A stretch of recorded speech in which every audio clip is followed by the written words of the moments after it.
You all recall my statement that they rename Chinese people as Indians, which is why many of them are frequently portrayed as Indians in films, such as Indian in the Cupboard and the current television show Ghosts. However, this is when things become murky and unkind. They frequently choose real Indians to be their co-stars when casting a Chinese actor to play an Indian. What a slap in the face for real Indians.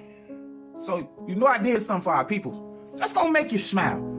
Have you ever heard of the 1854 court case of the Chinese being classified as Indians? Well, it gets more deeper. The cover up was tremendous. You're about to find out the real players and how Washington, D.C. helped to cover it up with the courts. For the first time, you're about to see the biggest cover up in history with the melanated indigenous peoples, now reclassified as African American and made them American Indian. Now, I have the court case, but to make it a little more easier for my peoples, here go all the numbers that you need. Everything that you need is right here in your face. But before I get to the meat and potatoes of it, how did we get here? How did we get here?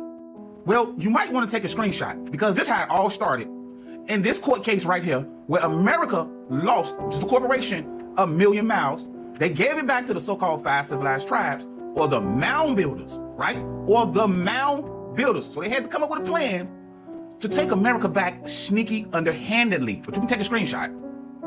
And they did something very sneaky. This page too. They did something very sneaky.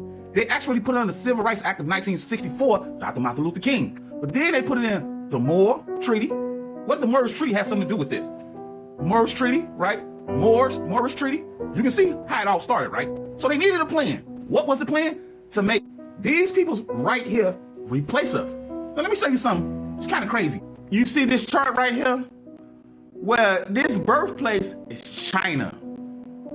Yep, Lee. Now he's classified as white Indian and a Native American. White Indian and Native American.